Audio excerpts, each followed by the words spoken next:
प्रखर academy presents current affairs. आज की शुरुआत करते हैं पहले क्वेश्चन के साथ। पहला प्रश्न है, इंटरनेशनल टाइगर डे कब मनाया जाता है? तो मैं आपको बता दूं, या आप ऐसे कह सकते हैं वर्ल्ड टाइगर डे। तो वर्ल्ड टाइगर डे 2021 की हम बात कर रहे हैं, कब मनाया गया? तो ये मनाया गया है 29 जुलाई को, यानी आज ही के दिन। अब बात ये आती है कि इसकी जरूरत क्यों पड़ी। तो मैं आपको बता दूं कि वर्ल्ड टाइगर डे 2021 वन्य जीव संरक्षण कानून के तहत राष्ट्रीय पशु बाघ को मारने पर 7 साल की सजा का प्रावधान है। पर हमें पता है लॉ एंड ऑर्डर की कंडीशंस कि होता क्या है कि कंट्रोल नहीं किया जा पा रहा था, इसे सख्ती के साथ इसका पालन नहीं किया जा पा रहा था। तो इसके लिए हर साल पूरे विश्व में 29 जुलाई को बाघों के पारिस्थितिकीय महत्व को उजागर करने के लिए विश्व बाघ दिवस को मनाया गया।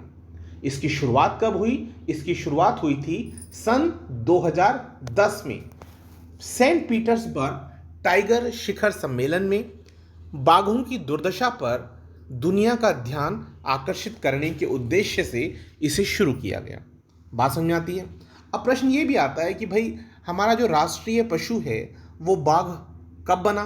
तो मैं आपको बता दूं, भारत में वन्य जीव बोर्ड के द्वारा सन 1972 में, यानी 1972 में पहले शेर को हम मानते थे राष्ट्रीय पशु, लेकिन 1972 के बाद बाघ को क्या किया गया? राष्ट्रीय पशु के रूप में अपनाया गया। ठीक है। और देश के बड़े हिस्सों में उनकी मौजूदगी के कारण ही इन्हें भारत के राष्ट्रीय पशु के रूप में चुना गया था। इसके बाद अब बात आती थी उनके संरक्षण की। तो बाघों की संख्या काफ़ी कम थी। इस बात पर ध्यान देते हुए 1973 की बात है जब बाघों को बचाने के लिए एक परियोजना चली जिसे कहा गया बाघ बचाओ परियोजना। अब उस परियोजना के अंतर्गत ही बाघ आरक्षित क्षेत्रों को एक विशेष दर्जा दिया गया और उन्हें विशेष संरक्षण प्रदान करने की कोशिश की गई। आपको पता ही है बाघों के संरक्षण के लिए काफ़ी कुछ हुआ है। तो wild life protection society of India की एक रिपोर्ट के अनुसार पिछले 2 सालों में तकरीबन 201 बाघों की मौत हो गई है। इनमें 63 बाघों का तो शिकार किया गया। साल 2017 में भी 116 और 2018 में 85 बाघों की मौत हुई। आप समझ सकते हैं कि बाघों को बचाना कितना महत्वपूर्ण है, क्योंकि ये हमारा राष्ट्रीय पशु है और इसकी आबादी घट ना जाए, इसके लिए हम लोग क्या करते हैं, वर्ल्ड लेवल पर इस दिन को मनाया जाता है। ठीक है, वर्ल्ड डे ऑफ टाइगर मनाया गया। अगला प्रश्न आता है अगला प्रश्न जो हमारा है वो भी इसी तरह से है कि वर्ल्ड डे ऑफ हेपेटाइटिस कब मनाया जाता है? तो बात आती है कि वर्ल्ड हेपेटाइटिस डे कब मनाया जाता है। तो मैं आपको बता देता हूं, यह मनाया जाता है 28 जुलाई को। कब मनाया जाता है? इसे मनाया जाता है 28 जुलाई को। इसके बाद अगले प्रश्न पर बढ़ते हैं। अगला प्रश्न है, राष्ट्रीय महिला ऑनलाइन शतरंज का खिताब किसने जीता है? तो ये जीतने वाली है वंतिका अग्रवाल। किसने जीता है? वंतिका अग्रवाल ने। अब इसके बाद अगले प्रश्न पर आते हैं। अगला प्रश्न है, ओवर इट बुक के लेखक कौन हैं? तो अब इस प्रश्न पर हम आते हैं कि ये जो बुक है, इस बुक को किसने लिखा है? तो इस बुक को लिखा है लोलो जोन्स ने। किसने लिखा है? लोलो जोन्स ने। नेक्स्ट क्वेश्चन है, Cutlass express, CUTLASS Cutlass express जो है 2021 नौसेना अभ्यास कहां पर आयोजित किया गया? तो ये किया गया जो अफ्रीकन कॉन्टिनेंट है उसके ईस्टर्न कोस्ट की तरफ। ठीक है। अगला प्रश्न, दिल्ली के पुलिस आयुक्त बने हैं, तो ये कौन बने हैं? तो आपसे फिर प्रश्न पूछा जा रहा है कि दिल्ली के पुलिस आयुक्त कौन बने हैं? तो ये बने हैं आपके राकेश अस्थाना। कौन बने हैं? राकेश अस्थाना। अगला प्रश्न है, पासेओ डेल प्राडो और रेटिरो पार्क जो हाल ही में यूनेस्को की विश्व विरासत सूची में शामिल किए गए स्थल हैं, वो किस देश से संबंधित हैं या किस देश के महत्वपूर्ण स्थल हैं? तो ये है आपका स्पेन। कौन सा प्लेस है? स्पेन।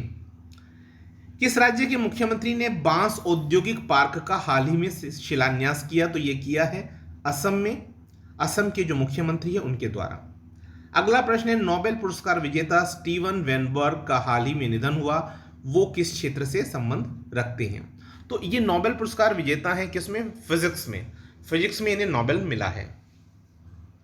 अगला क्वेश्चन आता है, गोल्डन राइस रोपण को मंजूरी देने वाला पहला देश बन गया है, तो ये देश है आपका Philippines. And next question is, किस राज्य सरकार के द्वारा डिजास्टर मैनेजमेंट को एक अनिवार्य पाठ्यक्रम के रूप में शामिल किया गया है या किया जाएगा? तो ये कौन सी सरकार है? ओडिशा राज्य सरकार के द्वारा। अगला प्रश्न है, किस देश की संसद वहां के राष्ट्रपति द्वारा भंग कर दी गई? तो ये ट्यूनीशिया की जो संसद है उसे वहां के राष्ट्रपति ने भंग कर दिया है।